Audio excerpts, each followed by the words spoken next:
मित्रांनो, साधी माणसं या मालिकेच्या आजच्या भागामध्ये आपण पाहणार आहोत. सुरुवातीला मीरा सत्याच्या वडिलांपाशी येते. सत्याचे वडील मीराला बोलतात की मला माफ कर, माझी फार मोठी चुकी झाली. माझ्याकडून एक चुकी दुरुस्त करण्याच्या नादात दुसरी चुकी घडून गेली. मी तुझा गुन्हेगार आहे, मला खरंच माफ कर. मीरा बोलते की बाबा, माझ्या बाबांनी तुमच्या हातावर जीव सोडला आणि त्यांच्यानंतर तुम्ही माझी लेक म्हणून जबाबदारी स्वीकारली.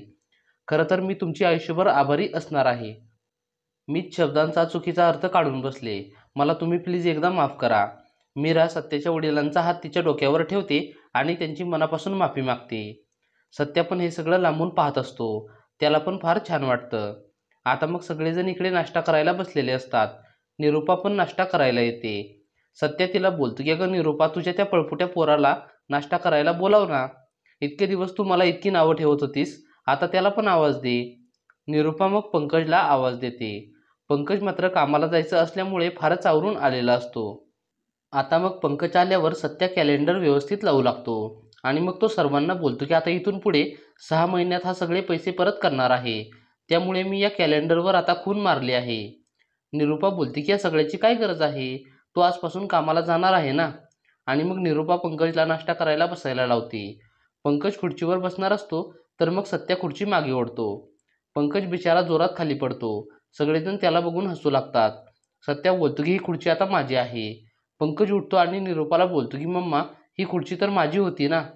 सत्या बोलतो की तुझी होती, पण आता तू पळून गेल्यामुळे जशी ही धूमकेतू माझ्या वाट्याला आली, तशी ही खुर्ची पण आता माझ्याच वाट्याला आली आहे. निरूपा पंकजला तिच्या शेजारी बसायला लावते. आता मग मीरा सर्वांना नाश्ता वाढते, पण पंकजला मात्र ती वाढत नाही. पंकज मग तिथून रागाने उठून जातो. निरूपा त्याला मागून आवाज देत बसते, पण तो काही येत नाही. सत्याचे वडील आणि सत्या सर्वजण मिळून मात्र मस्तपैकी नाश्ता करतात. इकडे आता पंकज ऑफिसमध्ये येतो, पण ऑफिसमध्ये त्याच्याशी कोणीच काही सुद्धा बोलत नसतं. तो एका माणसाला विचारतो की माझी चेअर आणि टेबल कोणता आहे. तो माणूस त्याला त्याची जागा दाखवतो आणि मग पंकज त्याच्या जागेवर बसतो. पंकजचं मात्र फारच नशीब फुटलेलं असतं. त्याला फार पश्चाताप होत असतो आणि तो विचार करत बसलेला असतो. इतक्यात ऑफिसची ओनर येते आणि ती आतमध्ये जाऊ लागते. सर्वजण उभा राहून तिला गुड मॉर्निंग करतात. मात्र पंकज त्याच्याच नादात असतो. ती मग पंकजला बोलते की काय चाललंय तुझं. पंकजला मात्र आता काय बोलावं काहीच कळत नाही.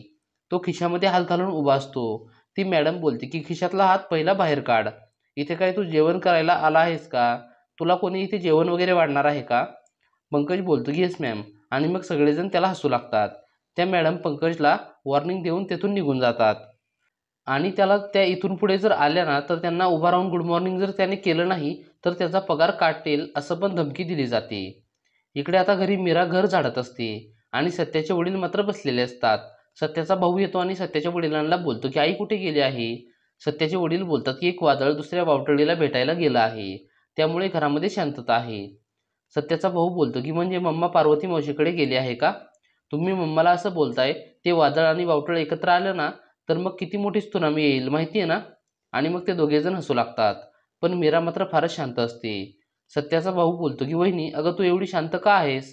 मीरा बोलते की नाही, आपण आईंविषयी असं नाही बोललं पाहिजे. काही झालं ना तरी त्या आई आहेत.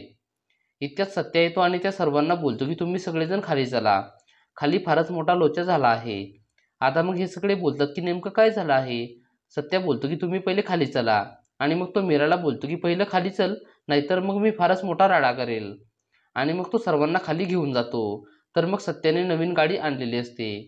सर्वजण मग ती गाडी पाहून फारच खुश होतात.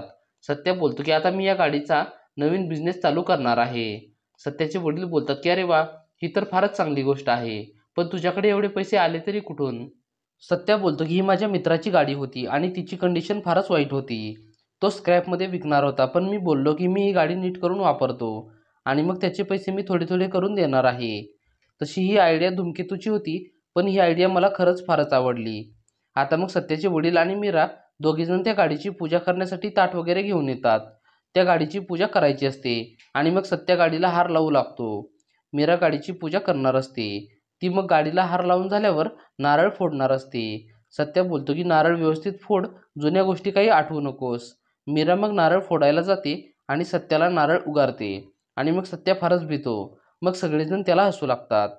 मीरा पण फारच हसते आणि मग नंतर ती गाडीला नारळ फोडते.